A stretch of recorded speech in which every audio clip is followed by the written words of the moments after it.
पंचायत चुनाव में जीत के बाद सबसे बड़ा सवाल होता है, अब सरपंच के हाथ में कितनी ताकत होगी। सरपंच बनने के बाद सबसे पहला काम क्या करना होता है। गांव के विकास के लिए सरपंच किन फैसलों पर काम कर सकता है।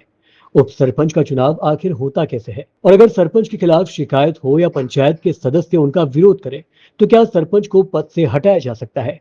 आज की इस खास जानकारी में समझिए सरपंच बनने के बाद की पूरी प्रक्रिया और सरपंच के अधिकार। सरपंच बनने के बाद पहला काम क्या होता है। सबसे पहले एक बात साफ कर दें, कानून में सरपंच के लिए कोई एक तय पहला काम निर्धारित नहीं है। चुनाव परिणाम घोषित होने के बाद और पदभार संभालने के बाद सरपंच की जिम्मेदारी पंचायत के प्रशासन और कामकाज को आगे बढ़ाने की होती है। सरपंच को पंचायत की बैठकों की व्यवस्था, पंचायत के रिकॉर्ड, वित्तीय और कार्यकारी प्रशासन, विकास से जुड़े कामों की निगरानी करनी होती है। व्यवहारिक तौर पर नए सरपंच के लिए शुरुआती कामों में पंचायत के रिकॉर्ड और चल रहे विकास कार्यों की जानकारी लेना, अधिकारियों कर्मचारियों से समन्वय करना और पंचायत की प्राथमिकताओं को समझना बेहद महत्वपूर्ण होता है। इसके साथ ही ग्राम सभा और पंचायत की बैठकों की प्रक्रिया को भी समझना जरूरी है। राजस्थान पंचायती राज अधिनियम के तहत ग्राम सभा की बैठकों में पंचायत के विकास कार्यक्रम, बजट और खर्च जैसे महत्वपूर्ण विषय रखे जाते हैं। यानी सरपंच की जिम्मेदारी सिर्फ कुर्सी संभालना नहीं, बल्कि पंचायत के कामकाज को व्यवस्थित तरीके से आगे बढ़ाना भी है। अब बात करते हैं सबसे महत्वपूर्ण सवाल की, सरपंच के पास आखिर कौन कौन से अधिकार होते हैं। राजस्थान में सरपंच पंचायत की बैठकों को बुलाने और उनकी अध्यक्षता करने में महत्वपूर्ण भूमिका निभाता है। ग्राम सभा की बैठक भी सरपंच द्वारा बुलाई जाती है और सरपंच उसकी अध्यक्षता करता है। सरपंच की अनुपस्थिति में यह भूमिका उप सरपंच निभाता है। सरपंच पंचायत के वित्तीय और कार्यकारी प्रशासन के लिए जिम्मेदार होता है। पंचायत के रिकॉर्ड के रखरखाव की जिम्मेदारी भी सरपंच के दायित्वों में शामिल है। इसके अलावा पंचायत के कर्मचारियों और पंचायत को उपलब्ध कराए गए अधिकारियों के काम पर प्रशासनिक निगरानी और नियंत्रण की भूमिका भी सरपंच के पास होती है। लेकिन यहाँ एक बात समझना बेहद जरूरी है, सरपंच पंचायत का अकेला मालिक नहीं होता। कई फैसला पंचायत की बैठक, ग्राम सभा, संबंधित विभागों और सरकार के नियमों के तहत लिए जाते हैं। इसलिए सरपंच के अधिकारों के साथ साथ उसकी जवाबदेही भी तय होती है। अब आते हैं उप सरपंच के चुनाव पर। सरपंच का चुनाव जहां पंचायत क्षेत्र के मतदाता करते हैं, वहीं उप सरपंच का चुनाव निर्वाचित पंचों और सरपंच की बैठकों में होता है। राजस्थान पंचायती राज चुनाव नियम के अनुसार उप सरपंच का चुनाव सामान्यतः पंच और सरपंच के चुनाव के अगले दिन कराया जाता है।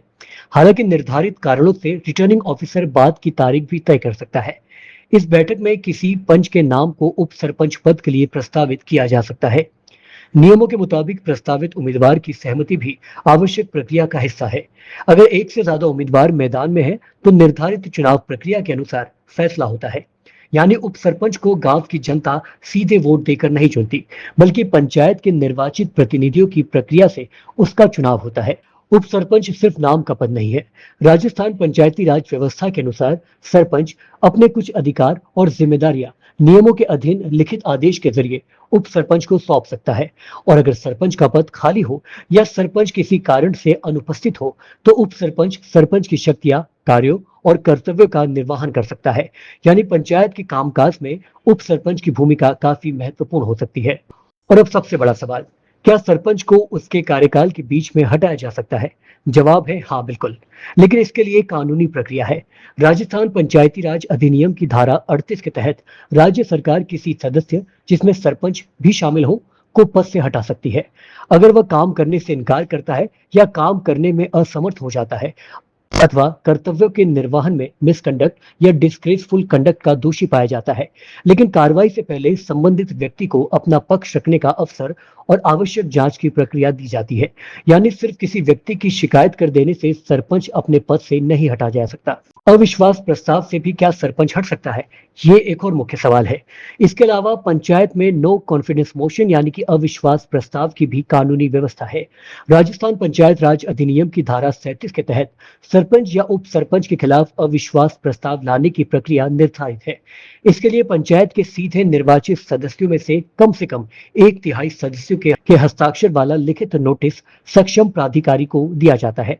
इसके बाद सक्षम प्राधिकारी प्रस्ताव पर विचार उपचार के लिए बैठक बुलाता है।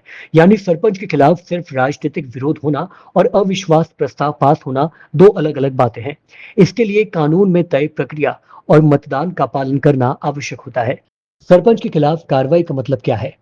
अगर सरपंच के खिलाफ भ्रष्टाचार, कर्तव्य में लापरवाही या अन्य गंभीर आरोप है, तो मामला संबंधित कानूनी प्रक्रिया के तहत जांच तक जा सकता है।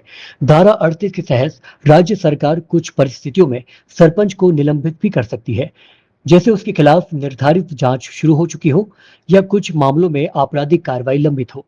लेकिन हर शिकायत का मतलब ये नहीं कि सरपंच तुरंत निलंबित या बर्खास्त हो जाएगा। जांच, सुनवाई और कानून में निर्धारित प्रक्रिया का पालन जरूरी है। तो पूरी बात एक बार फिर समझिए।